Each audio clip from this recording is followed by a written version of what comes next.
Welcome to Papaul's Projects. This is video 13 in the series on the Gantry Crane, VSEQ 013. Thanks for watching. Hello again. What you see here is again Autodesk Inventor 16 assembly file. And you may recall the plate, the upper bearing plate we machined in another series. We haven't done a video on this plate. It's pretty simple. It's basically the same 3/4 inch material. The recess in the plate is to accommodate the bearing cone, just as it was on this one. So I think it's 90 millimeters and it's about 5/8 of an inch thick. The beam has a stiffening plate that goes on the end, on each end. You'll see one here and one here. And what we're going to talk about today, there's also a tube that goes through this and gets welded in place. So today what we're going to do is we're going to beam. And we're going to talk today about placing the holes in this beam. The beam was delivered yesterday afternoon. We can measure on the drawing a couple of dimensions. That hole, as you can see, is 3 inches in diameter. The beam is 6.2, and from a width standpoint it's just a little bit more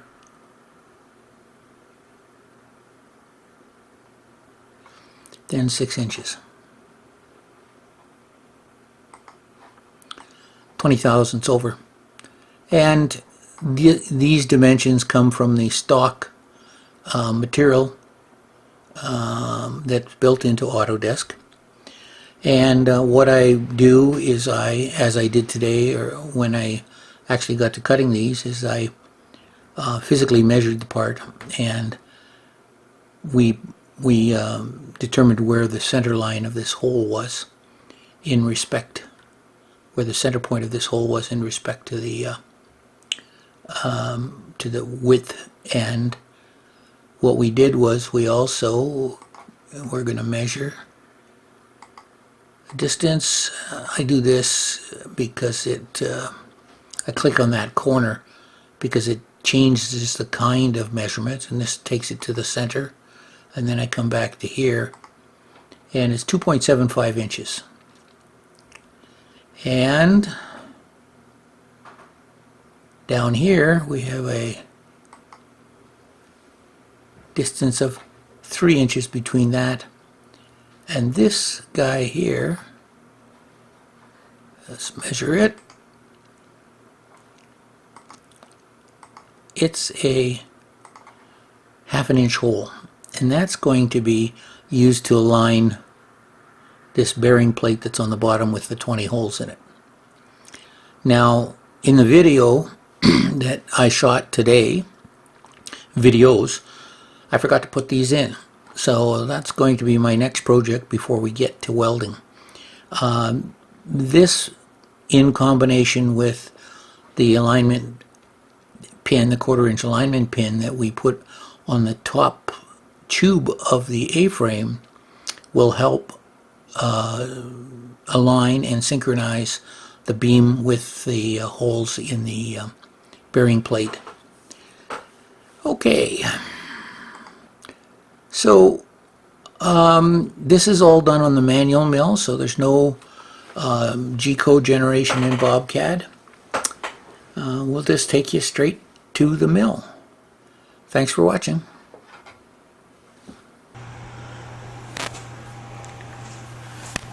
The steel for the beam was delivered yesterday afternoon, so I got right to it this morning and started getting the holes drilled in the beam to accommodate the 3-inch tube that's going to fit right through. I've already done the other end.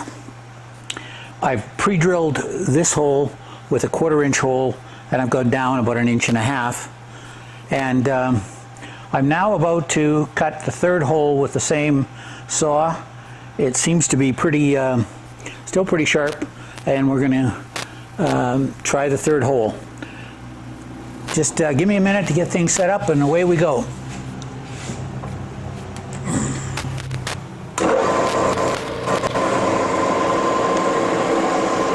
And I'm turning it down to the slowest speed that it can go. Right about there. I'm going to put on the Noga Mini Cool. Bring that down to just over the surface.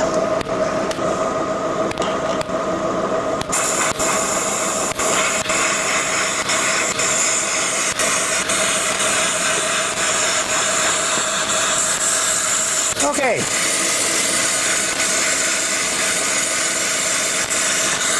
So, I'm going to feed it by hand, slowly.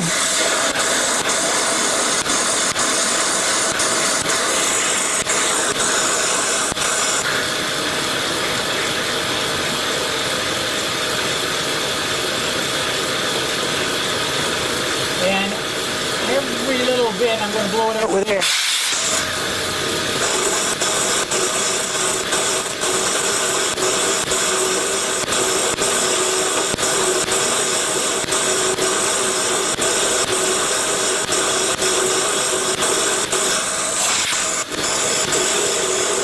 The Cool Mist that we're putting on here, unbelievable how well it keeps this hole saw cool, and the hole saw is cutting continuously. You can see the chips coming off just with a steady pressure on my hand. And when the chips start building up underneath, I can feel vibration. And now the flange on this beam is about 1/4 inch thick, so it takes a little while, but given the cost of this tool compared to, well, anything else that I could probably use, I can take the time.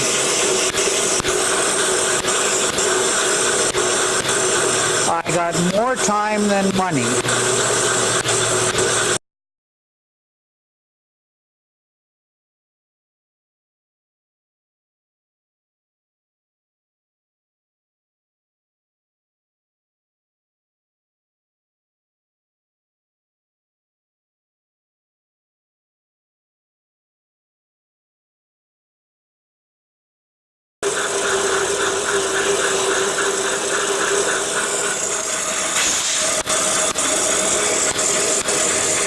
This is about 60 RPM.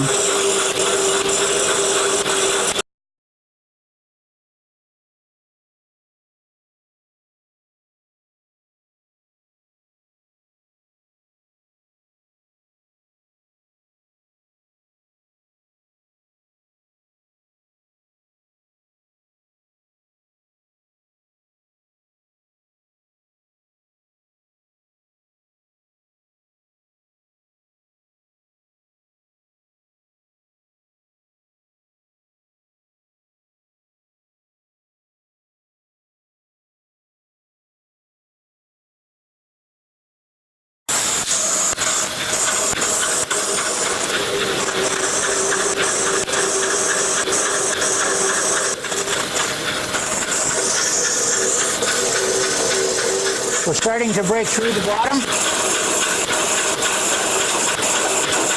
And I'm going to go about 1/2 inch down and cut the web.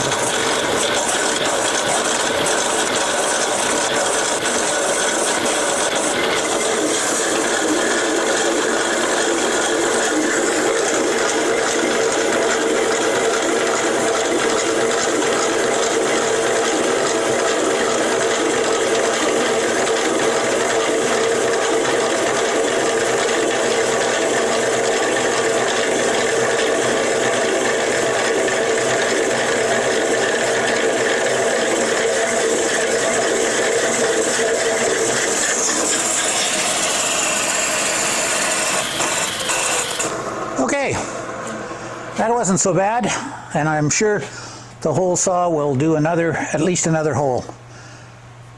Well, I'm going to turn off the camera, and next time we come back, I'll be setting up to mill out the web where the tube is going to go. All right.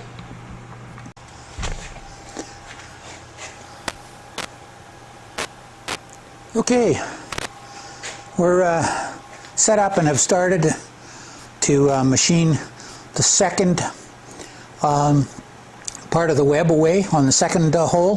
So I'm going to just continue and we'll go from there. Wrong direction.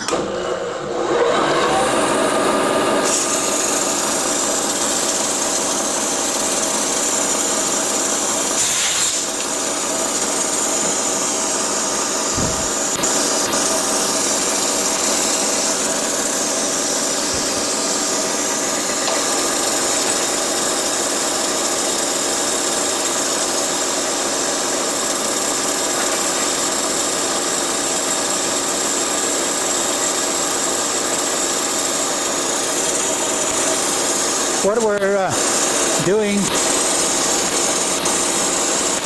is we're milling up to where the hole saw came through. I'll show you in a close-up in a minute.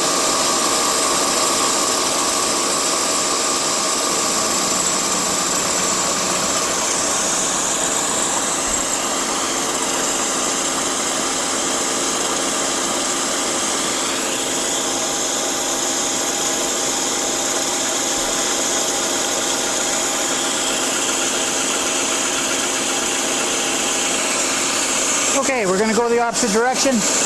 This is not a center cutting end mill, so I'm going to ramp it as we go across.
Okay, I've ramped down through at about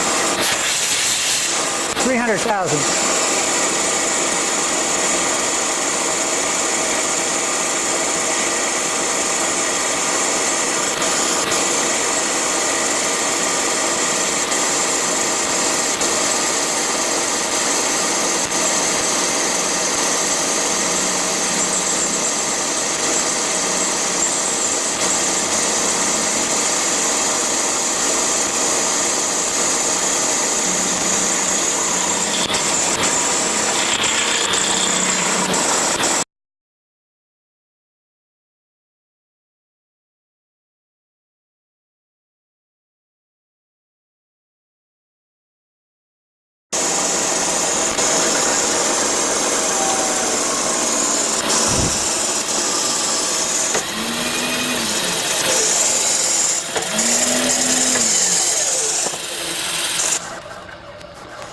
I'll bring in a little bit so you can see a better angle.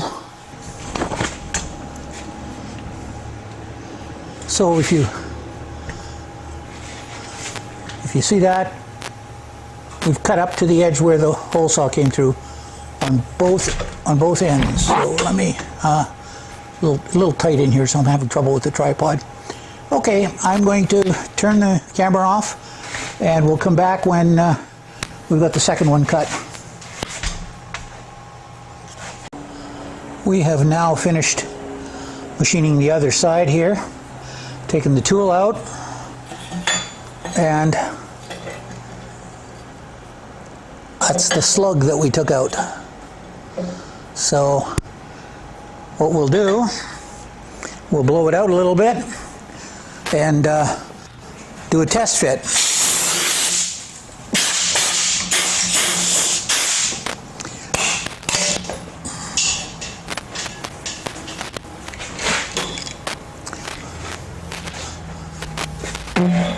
This is the piece of stock that's going to be cut to length to go in here.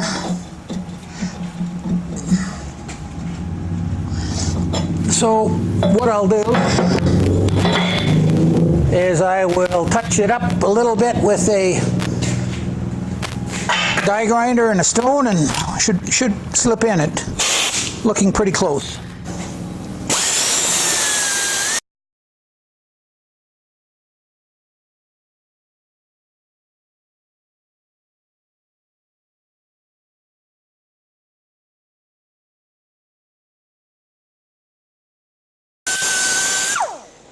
Let's give that a try.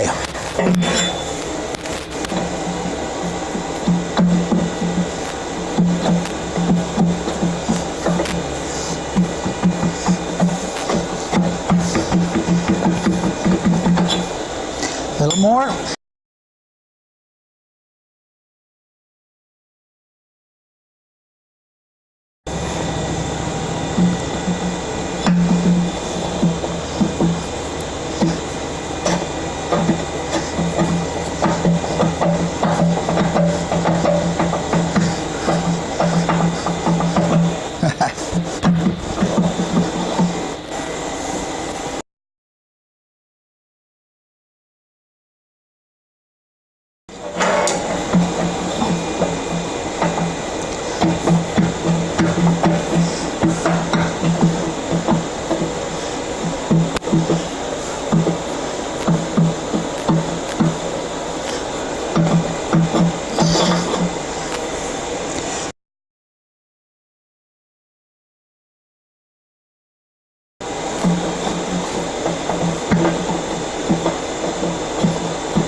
A little bit more grinding.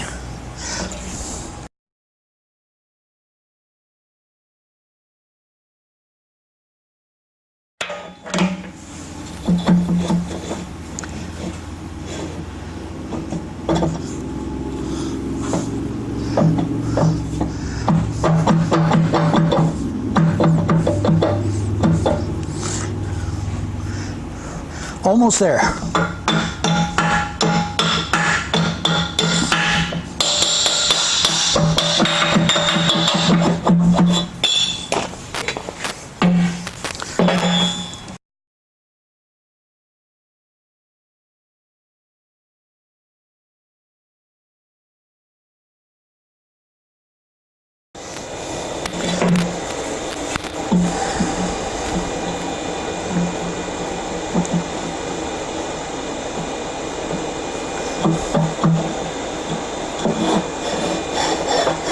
Just like it's supposed to. A little bit of work, and now I should point out that this is the first time I've used a hole saw on this job, and I'm very pleased.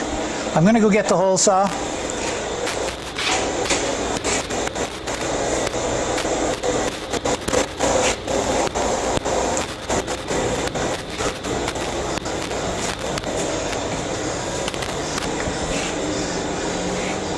And here it is. It's a Milwaukee hole dozer, it's called. And as you can see, the edge here is a bit discolored, right along this edge here. But for the most part, when you feel the teeth, they're still sharp. There's I honestly don't think there's very much wear at all. And I cut 4 holes through 300 thousandths of an inch.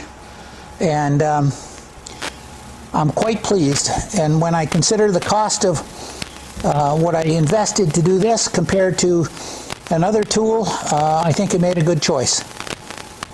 Okay, so I think that's all the machining that we need to do on this beam for right now.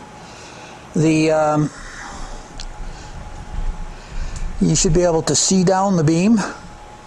It's being supported by a crane. It's being supported here by an engine sling or sling on an engine crane. I've just got a little pressure on it to reduce the weight on the table. I have a 10-foot long beam.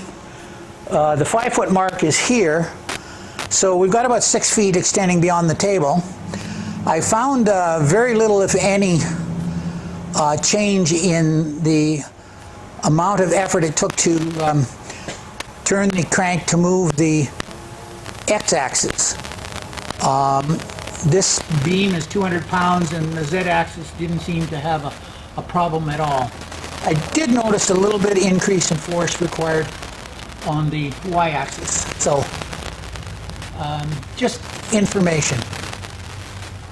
I'm going to shut off, and the next time you see me working on this beam, it will be probably after I've cut this tube to length and placed it, and I'll do some welding on these surfaces in here, and we'll go from there. Anyways, thanks for watching. If you recall, in the last video I mentioned that I forgot to drill the 1/2-inch a lining hole for the disc that goes on the bottom face of the beam. This is the bottom face of the beam. These are the holes that we cut yesterday. So in order to locate the hole exactly 3 inches from here, what I had to do, and I'll zoom in a bit,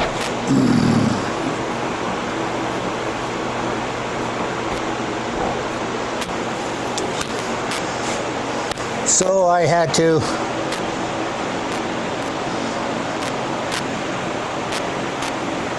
turn this, and you can see that we're within half a thou or so of center on this hole. So we've now located center. We've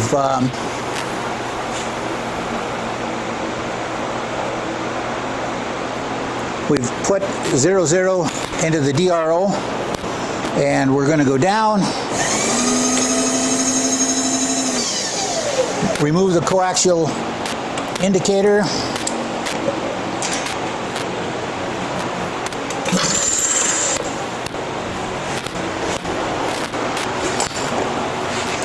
and we're going to install a Kennametal K-tip tool. So you'll notice that there's a carbide insert in the end, and it takes a special wrench, and this part here is the drill body, and the tip goes in there and it goes on with a wrench and then a quarter turn and it's locked in. Okay, so we're going to install this.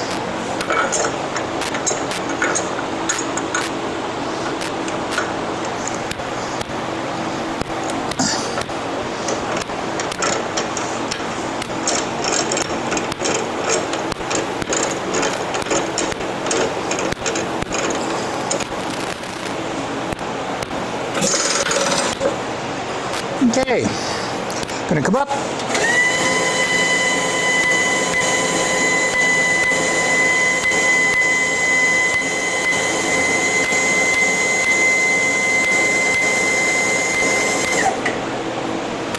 And we're going to move over 3 inches.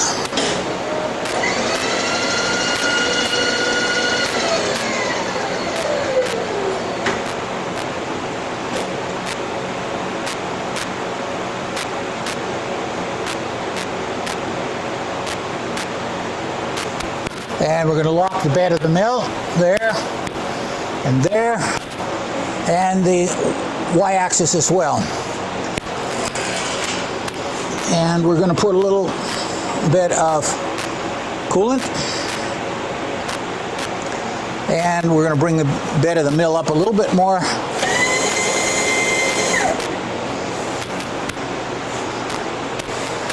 And we're going to drill at about 1500 RPM. Gonna go in front of you here for a second. Okay, wrong direction. That happens a lot. Okay.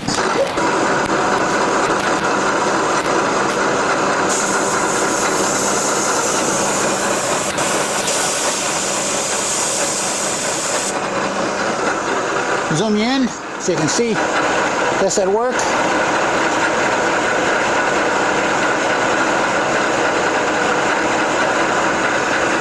I'm just going to feed it by hand slowly.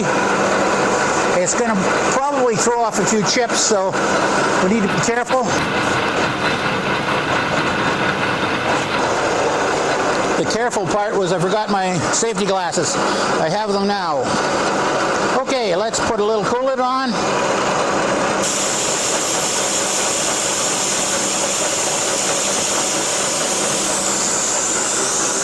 And we're going to come down. This is a self-centering drill and no need for a center drill.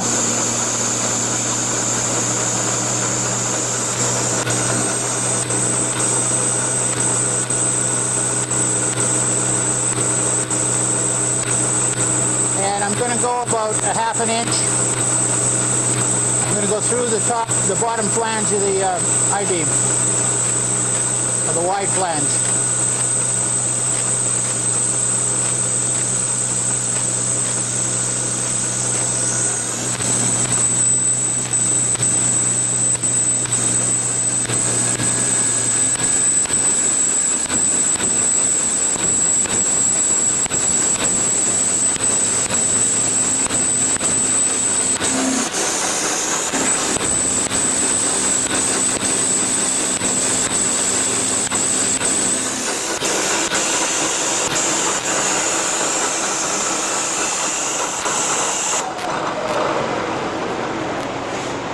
Okay, I'm going to take you down and refocus a little bit on the bottom so you can see. You'll see that I came down through there, no problem. Okay. As I said yesterday, I think this is the end of the machining on this part. I have to do this same hole on the other side, other end, and next time you see me with this beam, I'll probably be fitting and welding the components that fit on it.